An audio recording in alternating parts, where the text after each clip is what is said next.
O auditório da Biblioteca Central da Universidade Estadual da Paraíba foi palco de um evento dedicado à história de Campina Grande, cidade que sempre esteve ligada com a trajetória de pessoas que vinham de outras regiões do estado e do Nordeste e que contribuíram de forma direta e indireta no desenvolvimento social e econômico da Rainha da Borborema. A gente vai ampliar, né? A ideia é você ampliar e ressignificar a memória e a história campinense, né? Porque ela não é estática.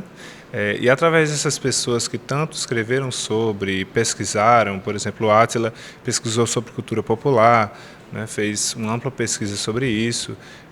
O Severino escreveu sobre Campina Grande em um dos seus livros, né? Então a gente pensa que esse tipo de contribuição deve ser revista, deve ser ressignificada, deve ser debatida. Então aqui nós trouxemos professores e alunos para que a gente pudesse um colóquio, né, que é justamente uma questão de mais aberta em relação à discussão, discutir sobre isso e assim a gente encontrar essa ressignificação. Ele era apaixonado por cultura popular. Construiu a biblioteca com um acervo exemplar. Isto mostra que a memória é o que guarda na história a cultura do lugar. Esses versos são do poeta J. Lima. Estão disponíveis para leitura no 2º colóquio Memória e Cultura, que é organizado pela Coordenadoria de Bibliotecas da Universidade Estadual da Paraíba, que homenageia importantes nomes da cultura nordestina, como Horácio de Almeida, Átila Almeida e Severino Bezerra de Carvalho. Para resgatar a história dessas personalidades, o 2º Colóquio de Cultura e Memória, em parceria com a Coordenadoria de Bibliotecas da Universidade Estadual da Paraíba, fez homenagem aos nomes marcantes da cultura campinense. De certa forma, essas pessoas, pela sua contribuição e pelo seu trabalho aqui de anos e anos, né? No caso de Átila foi professor, no caso do Severino é médico aqui, fundador do curso de medicina na UFPB, né?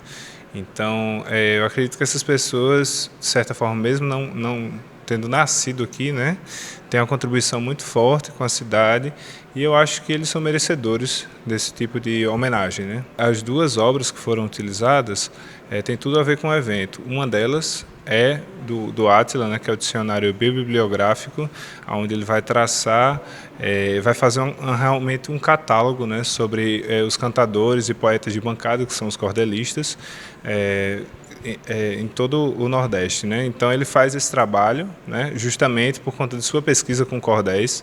Então acredito que isso linka muito com o evento, justamente com a preservação e da memória e cultura campinense, assim como de todo o Nordeste, relacionada aos cordéis, aos cordelistas. E a outra obra, né, que é justamente uma obra do Severino Bezerra de Carvalho, que justamente ele vai tratar de Campina Grande, né, como um romance. A representante do Instituto Histórico de Campina Grande, Ida Stamiller, esteve no evento para falar sobre a Lei 5.916/2015, que institui a construção de conhecimento a partir da obrigatoriedade do ensino da história de Campina Grande na rede municipal de educação. Segundo Ida, o Instituto Histórico de Campina realiza um trabalho de sensibilização para que esses estudantes possam conhecer a história da cidade em que vivem. Eu acho que foi o sonho de Eupídio de Almeida, porque eu, sendo nascida em Campina Grande, eu também sentia falta da história da cidade. Quer dizer, cursei meu primário, meu ginásio, meu ensino médio, fui para a faculdade e só já na fase adulta comecei a conhecer a história da cidade. Então, essa obrigação, eu não digo que seja só uma imposição, é uma necessidade.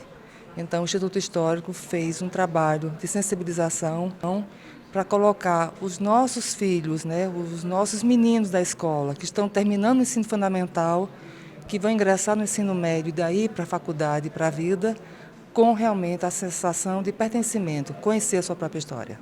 Entre os temas abordados no colóquio, a professora da Universidade Estadual da Paraíba, Luíra Freire Monteiro, trouxe para a mesa de debate a temática, a cultura, a memória e suas relações com a construção do sujeito histórico, fazendo uma abordagem sobre cidadãos comuns que ajudaram na construção cultural e social da cidade.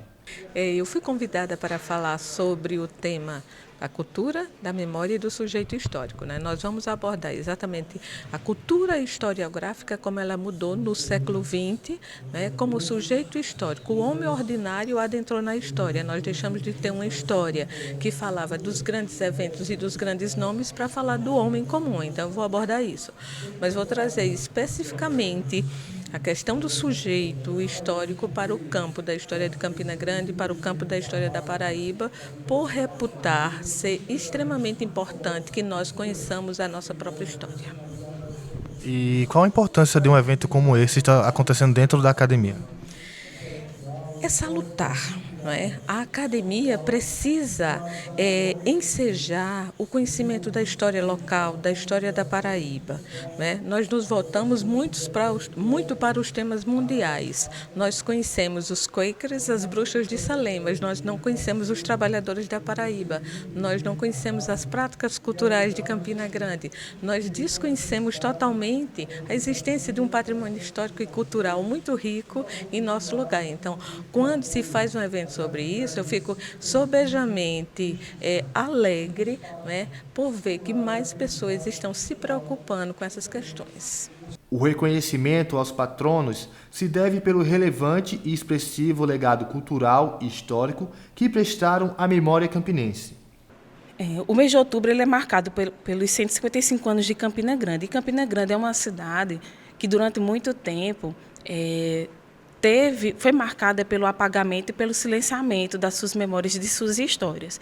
Então, esse evento ele vem com a proposta justamente de dar visibilidade ao que foi vivido, ao que foi vivenciado, ressignificar essas memórias e, a partir disso, tentar criar, junto à academia e junto à comunidade, uma perspectiva diferente, em que a memória ela seja preservada, em que a memória ela seja cultuada e que essa história ela possa ser vivenciada pelos seus habitantes. O segundo dia do colóquio Cultura e Memória ainda trouxe mesas de debates, palestras, café da manhã e uma homenagem aos patronos do acervo das bibliotecas da Universidade Estadual da Paraíba.